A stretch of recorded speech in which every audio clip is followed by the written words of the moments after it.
Some quick fixes here is that the name that appears on the browser is to organize the views within the project.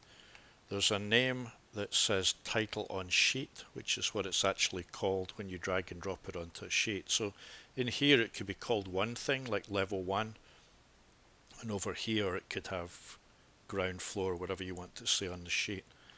However, up here, what I'm thinking is it would make a lot more sense to, since it sorts them alphanumerically, if you do like 0, 0 first floor,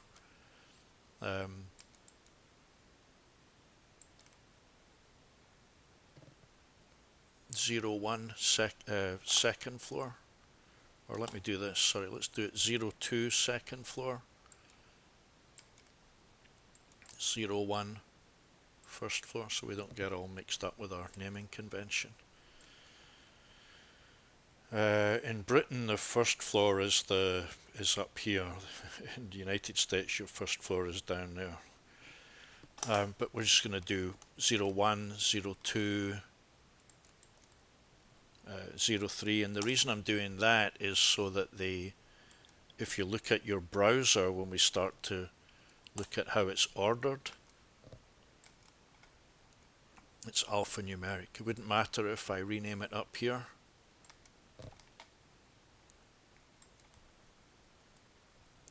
Zero 4.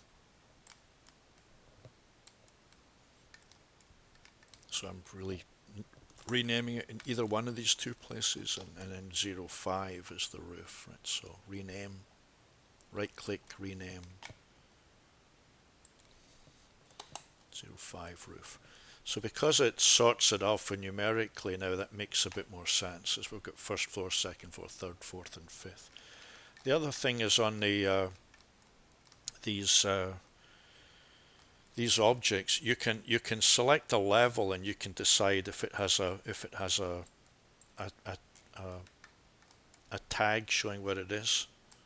That's the check box in the square, and you can adjust the ends by moving this, but we'll fix that stuff later on. If you look at the floor plans here, like more typically you're going to say this is something like A and B, so when you refer to grids you're saying it's A1 or A2 or whatever. And again, same thing is that you can have you can decide which side of the grid has the bubble on it and turn off stuff that's not appropriate. They're really one by one, so I'm just making my selection that I want the grids to be displayed top and right, and I want that to be A and B. That would be the first part of his chapter 6. That's it cleaned up a little bit.